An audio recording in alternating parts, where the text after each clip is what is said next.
Hi Anna, so just a quick video to talk through the couple of questions you sent in. So the first one, this is just a test survey on my own account, but just as an example that you have a question somewhere in your survey that's basically asking people a yes/no question, and if they say no, you don't want them to have to take the rest of the survey, and you also don't want the response to be recorded.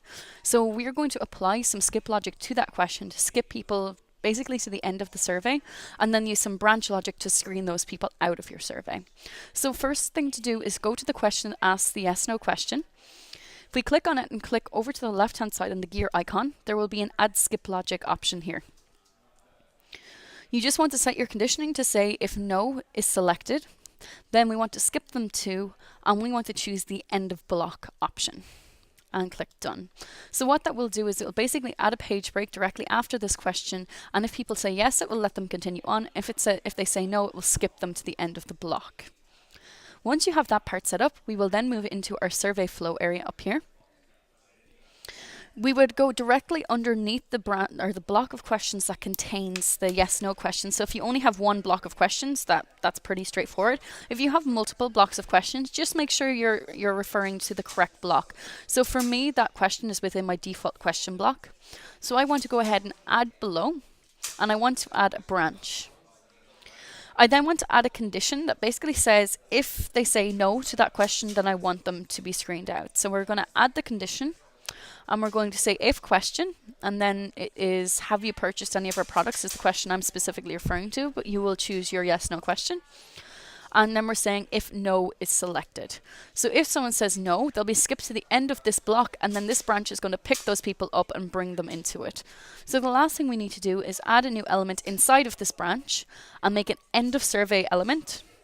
We then want to customize this. We need to choose the override survey options, and then we want to click on screen out response. So this will automatically say do not record any personal information. It will also do not record survey response, so they won't be mixed in with your data. If you want to, then by default they will get the default end of survey message saying thank you for taking the survey, your response has been recorded. So that might not be exactly what you want them to see. If you want to change that, you can click on custom end of survey message and create your own new message to display to these people, something like you do not meet the criteria to take the survey and you've been screened out, or something like that. So that's the first question. I hope that's clear, and I hope you can set that up. But if you do have any questions on it, let me know. Then moving on to your second question, which is about the Likert scale. I mean, you can set a Likert scale up on any of the question types. Or not any, but like most of the question types. So if we add a question, and if you're using a multiple choice, then you just need to add however many scale points you want. So if it's a 5-point Likert scale, then you just add 5 points, and then you can have, strongly agree.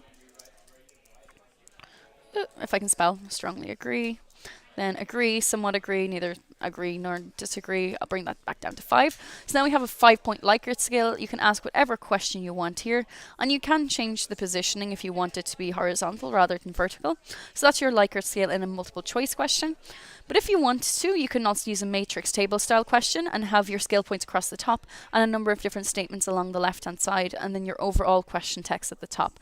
So it depends on what you want, but you can type whatever you want into the actual answer choice area. So you can create Likert scales to be whatever sort of scales you want. That's absolutely no problem whatsoever.